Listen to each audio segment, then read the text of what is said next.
So when he comes with that number 3, I'm going to shift slightly and rake it. I'm raking the flesh off the arm with the knife. My other hand comes in from underneath. You see how it snakes in underneath there? It checks or grabs, and I come back at him with the puño, or the butt of the blade. If he didn't block it here, I would come in and I would cut. And maybe move right past him with my cut and on to the next person. So, rake, grab, puño. He blocks it. He actually wants to grab here because if he just puts up his hand, I'll slash that hand. So you want to grab? Yes. Now I want to get that out of the way so I can continue my attack. So I come underneath, I clear that off. In real life, I would press my attack from here, right? I'd come in, boom. Maybe I'd pull this across to my hip and come into the heart from this side. But then if I do that, that's an application of the drill. But as far as just the flow itself, I rake, check, feed it back. I clear this from underneath, and not over the top, because I would cut myself if I came over the top. I clear from underneath, and I feed him back the same strike. 1, 2, 3. He clears. Number 3. Yep. 1, 2, 3. I clear. And let's just move around so people can see this from different angles. Oh. That's why you always want to wear glasses or goggles. I would have just been slashed across my eyes. Rake, good. Rake, check, strike. Rake, check, strike.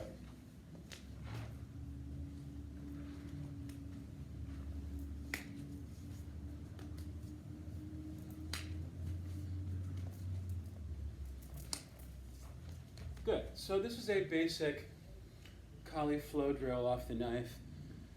I'll look at a couple of applications just very briefly. One is, like I said, when I come underneath for that, I pull it across and I twist. And I pull it to my hip. So I get this position, and then I would go in right here. Or I could come here. Or I could go to the kidney. Or I could go to the hamstring. Or I could slash the hamstring, or I could slash the Achilles tendon, or I could insert, if I was double-edged here, I could insert here and lift.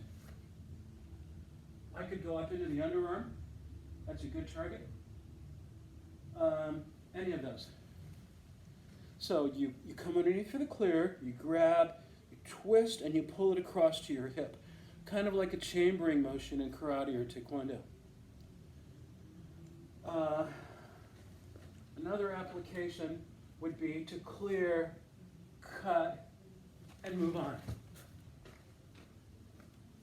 So I come underneath for the clear, I pull on that, I keep on pulling as I cut and step past.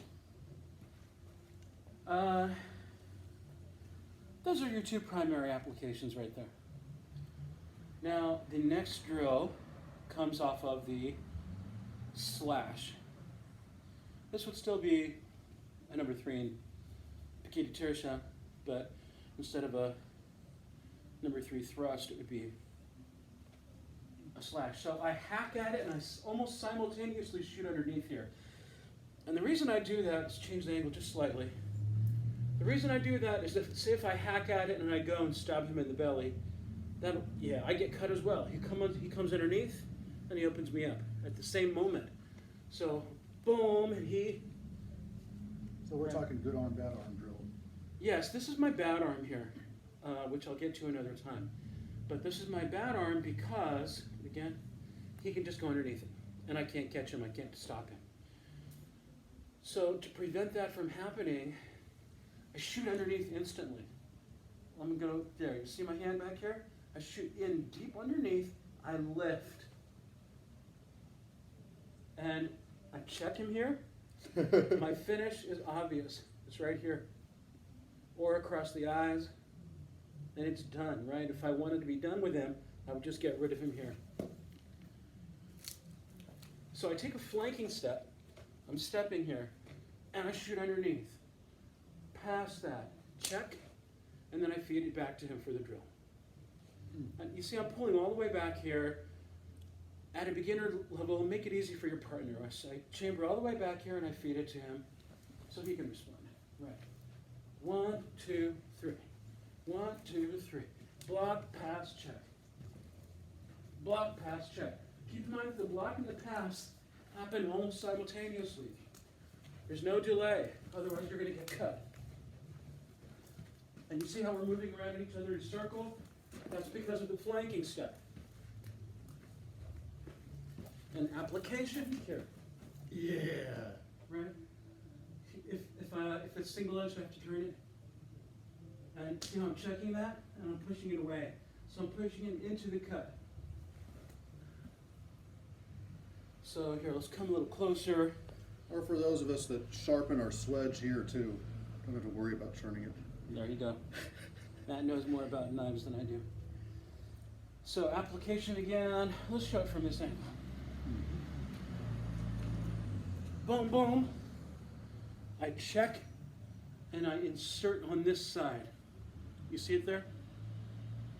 And then I push him into it, getting rid of him and cutting.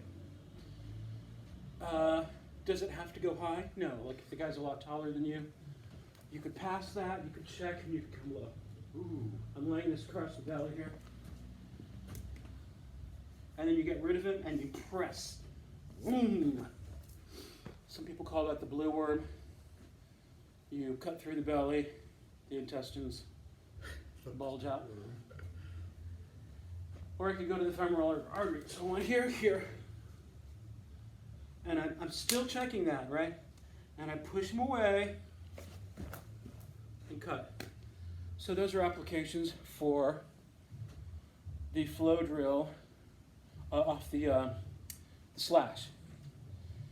Now, another angle we have is, these are not all the angles that exist, but these are primary angles, is the uppercut thrust or a straight stab into the belly, as if someone had just drawn their knife and come in to put it in your belly. So we hack down at it and we hack it hard using the blade of the forearm, because a lot of people, when caught off guard with that hack, will drop the knife if they don't have a secure nerve grip. running along here too, I think. Yes. Now, at the same time that I hack, assuming I'm drawing my blade right here, at the same time that I hack, this comes up as if I'm going to stab him in his left eye. But then it turns and it rakes right across the eyes. The tip of the blade rakes across the eyes. It happens simultaneously, and then I come with the puño intending to cut. So, one here. Now he blocked it, so we continued with our flow just like with the other drill. I clear, and I feed it back to him. He clears, boom. In practice, go ahead. In practice, I point the knife up when I do this, so that I don't accidentally put it in his eyes, even though he's wearing glasses, just for safety. But in reality, it would be here. Choom, right across the eyes. You come in at this angle, cha, you cut, and then you come in for your finish. So 1, 2, clear. 1, 2, clear.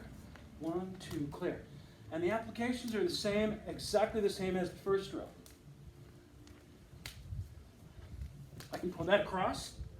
I can finish here, or here, or here, since it presents itself, or here, here, here, any of those. Or I can move in. Same applications as drill number 1. I learned these drills from Philip Hartshorn, who taught me Pekiti Tirsia Kali for about 4 years. So thanks very much, Philip. I appreciate all the dedicated instruction you gave us out there in the park, rain or shine.